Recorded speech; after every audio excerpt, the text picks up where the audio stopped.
बात है 7 जून 2023 के महाराष्ट्र थाने के भयंदर क्षेत्र में बनी हुई एक बहुमंजिला इमारत गीता आकाशदीप 7वीं मंजिल पर स्थित एक फ्लैट J704 के आसपास रहने वाले पड़ोसी काफी परेशान थे।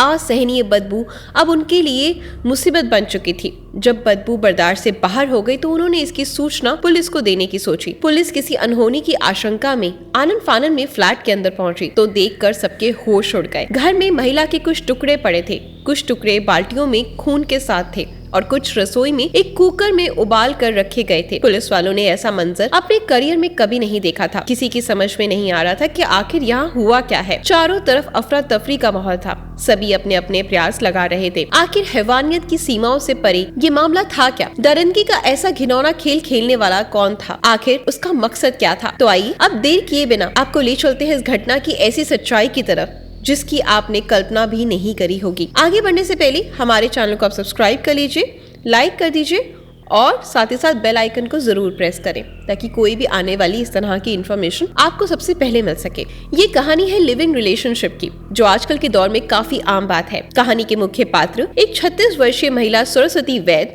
और उसके लिविंग पार्टनर 56 वर्षीय मनोज सरस्वती ने अपना बचपन अहमदनगर के एक अनाथालय में अपनी 3 बहनों के साथ गुजारा और वह अपनी बहनों के साथ अनाथालय में पली बड़ी थी। 18 वर्ष की हो जाने के बाद सरस्वती वैद अनाथालय छोड़कर अपने दूर के रिश्तेदार के साथ रहने आ गई। सरस्वती वैद ने एसएससी परीक्षाओं में असफल होने के बाद पढ़ाई छोड़ दी। मनोज सा काफी पढ़ा लिखा आदमी था। अनाथ होते हुए भी उसने औद्योगिक प्रशिक्षण लिया हुआ था, लेकिन ट्रेन टेक्नीशियन होने के बाद भी उसे कोई अच्छी नौकरी नहीं मिल रही थी। वह राशन की दुकान पे ही काम करता था। परिवार के नाम पर उसके पास कोई नहीं था। उसके चाचा मधुकर साने और कुछ चचेरे भाई बहन थाने में रहते थे, परंतु उनका मनोज से कोई लेना देना नहीं था। घटना के 15 साल पहले बोरीवाली के वाकई नाका में राशन की दुकान पर मनोज साने और सरस्वती वैद की पहली मुलाकात होती है। बातों हुई बातों में जब सरस्वती को पता चलता है कि उसकी तरह मनोज भी अहमदनगर से ही है, दोनों जल्दी दोस्त बन जाते हैं। बाद में जब ये पता चलता है कि दोनों अनाथ हैं, तो दोनों के दिल में एक दूसरे के लिए जगह बन जाती है। इसी बीच मनोज ने आर्थिक तंगी से परेशान होकर सरस्वती को एक दुकान में सेल्स गर्ल की नौकरी दिलवा दी, क्योंकि मनोज हर मुश्किल में सरस्वती के साथ खड़ा था। उसे मनोज का साथ अच्छा लगने लगा। हर छोटी छोटी समस्या के उसे मनोज का सहारा लेना पड़ता और मनोज भी बेझिझक उसका साथ देता। आखिरकार सरस्वती वैद ने अपने और मनोज सानी के बीच में 20 साल का बड़ा अंतर होने के बावजूद मनोज के साथ जीवन बिताने का फैसला कर लिया और दोनों मीरा रोड रहने चले गए और गीता नगर में किराए के मकान में रहने लगे। ये दोनों अपने पड़ोसियों से ज्यादा वास्ता नहीं रखते थे, ना ही कहीं ज्यादा आते जाते थे, लेकिन जिस तरह से वो एक दूसरे के साथ बातचीत करते थे उससे पड़ोसियों को ये मानना था कि दोनों पति पत्नी हैं। घटना के दिन यानी 7 जून को जब पुलिस फ्लैट में पहुंची और फ्लैट का दरवाजा खटखटाया तो मनोज ने दरवाजा खोला। उसने पुलिस को देखकर भागने की कोशिश करी, लेकिन वहाँ मौजूद लोगों की मदद से पुलिस ने उसे हिरासत में ले लिया। सरस्वती की हत्या के बारे में जानने के बाद पुलिस ने मनोज सानी को जब हिरासत में लिया तो उसके चेहरे पर किसी तरह का कोई डर या पछतावे का कोई संकेत दिखाई नहीं पड़ा। 56 वर्षीय मनोज साने ने खुद के लिए दिए बयान के अनुसार उसने पुलिस को बताया कि मैं मनोज साने इस फ्लैट में पिछले काफी सालों से रह रहा हूँ। सब कुछ अच्छा चल रहा है। सरस्वती अपनी 10वीं कक्षा की एसएससी की परीक्षा में शामिल होने की योजना बना रही थी और मैं उसे मैथ्स पढ़ाया करता था। पुलिस को फ्लैट में एक बोर्ड भी मिला जिसमें कुछ मैथ्स के सवाल लिखे हुए थे। उसने बताया कि सरस्वती वैद उसके लिए बेटी की तरह थी। उसने सरस्वती को नहीं मारा। सरस्वती वैद ने कीटनाशक दवाई खाकर अपनी जान दे दी। उसने कहा कि 4 जून को जब मैं घर वापस आया तो वह जमीन पर पड़ी हुई थी। उसके मुंह से झाग निकल रहा था। मैंने देखा उसकी सांस नहीं चल रही, वह मर चुकी थी। जिसके बाद पुलिस की गिरफ्त में आने के डर से मैंने शव को ठिकाने लगाने की सोची, इसलिए मैंने सरस्वती वैद के शरीर के टुकड़े टुकड़े कर दिए। सरस्वती की हत्या के बारे में जानने के बाद बॉम्बे में रहने वाली सरस्वती वैद की तीनों बहनों ने पुलिस से संपर्क किया और अपना बयान देते हुए पुलिस को बताया कि मनोज और सरस्वती पति पत्नी थे। करीब 8 साल पहले उनकी बहन सरस्वती ने मनोज से एक मंदिर में शादी की थी और वे बहुत शांति से हंसी खुशी से जीवन बिता रहे थे, लेकिन उम्र में काफी अंतर होने के कारण उन्होंने शादी के बारे में किसी को खुलासा नहीं किया। इन दोनों की उम्र में 20 साल से भी ज्यादा का अंतर था और इतना अंतर होने के कारण सरस्वती अक्सर मनोज का परिचय अपने मामा के रूप में करवाती थी। बहनों के दिए इस बयान के बाद पुलिस ने मनोहर से फिर कड़ाई से पूछताछ करी।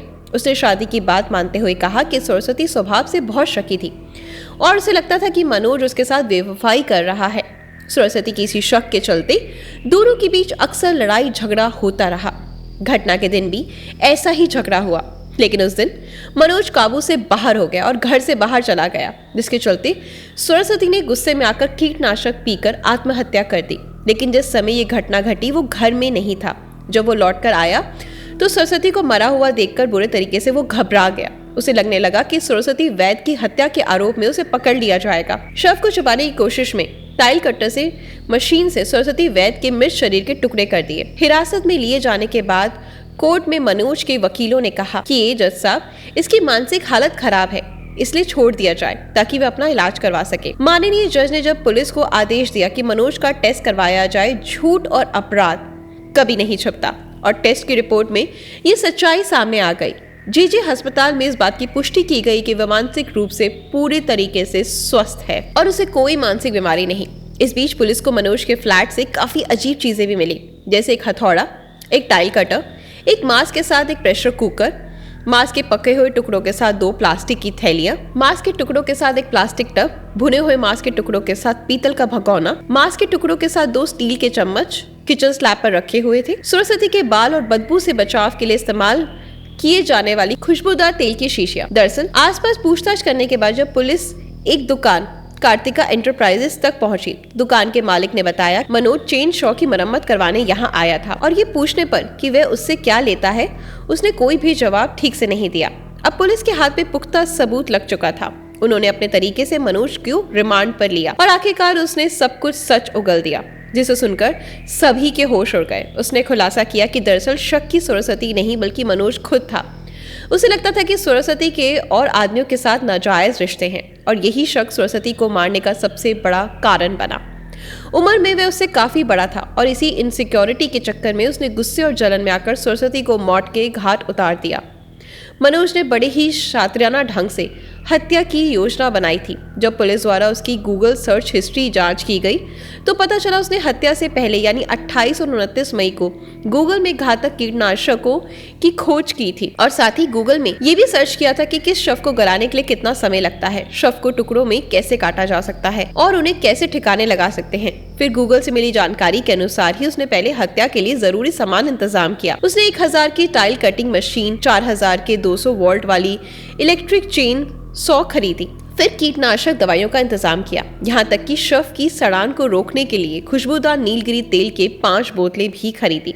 घटना के दिन उसका काफी उससे झगड़ा हुआ था और झगड़े के बाद उसने खुद ही सरस्वती को वही कीटनाशक छाछ में मिलाकर दे दी। उसे तड़पता छोड़कर मनोज उसकी मौत का इंतजार करने घर से बाहर चला गया। कुछ देर बाद जब वापस आया तो सरस्वती के मुंह से झाग निकल रहा था और वो दम तोड़ चुकी थी। उसने सरस्वती की सांसों को चेक किया, फिर दरिंदगी की सारी हदें पार करते हुए उसने सरस्वती की बॉडी को इलेक्ट्रिक आरी से 20 टुकड़ों में काटा। चारों तरफ फैलते हुए खून देख उसने सरस्वती के शरीर को उन खून भरे टुकड़ों को बाल्टियों में डाल दिया ताकि खून बाल्टियों में ही रहे, पर शायद उसकी दरिंदगी इतने में शांत नहीं हुई। उसने कटे हुए टुकड़ों को इतना छोटा कर दिया कि कुकर में उबाल सके और फिर कुछ टुकड़ों को कुकर में उबाला और कुछ को गैस पे रोस्ट कर दिया और उसके बाद उन्हें कुत्तों को खिला दिया। पुलिस ने दुकान कार्तिका एंटरप्राइजेस के मालिक, छाछ बेचने वाले और कीटनाशक दवाई बेचने वाले जिससे मनोज ने कत्ल के लिए सामान खरीदा था, उनके बयान दर्ज कर लिए गए और इन सब सबूतों के आधार पर पुलिस ने अपना पक्ष रखा और मनोज को अदालत में दफा 302 के तहत मुजरिम करार करते हुए जेल भेज दिया गया। रिपोर्ट्स के मुताबिक अभी ये मुकदमा चल रहा है। मनोज के वकीलों ने एक और कोशिश करते हुए इस मामले में नया मोड़ लाने की कोशिश करी। इस बार उन्होंने ये कहा है कि मनोज HIV पॉजिटिव टेस्ट किया गया है 2008 में। उसके बाद के सरस्वती के साथ कोई संबंध नहीं थे। पुलिस ने 1200 पेज की चार्जशीट और 68 विटनेस का ब्यौरा कोर्ट में जमा करवाया है और उन्हें विश्वास है कि सरस्वती को इंसाफ जरूर मिलेगा। घटना हमें सोचने पर मजबूर कर देती है कि जिस इंसान के साथ हम प्यार के लम्हे गुजारते हैं, जीने मरने की कस्में खाते हैं, क्या वो इंसान हैवान भी बन सकता है? हम ऊपर वाले से प्रार्थना करते हैं कि वह सरस्वती की आत्मा को शांति दे और ऐसी मौत किसी को ना मिले। दोस्तों, इस वीडियो के बारे में आपकी क्या राय है कमेंट बॉक्स में जरूर बताना। वीडियो पसंद आ रहा है तो वीडियो को लाइक और शेयर जरूर करिएगा। धन्यवाद।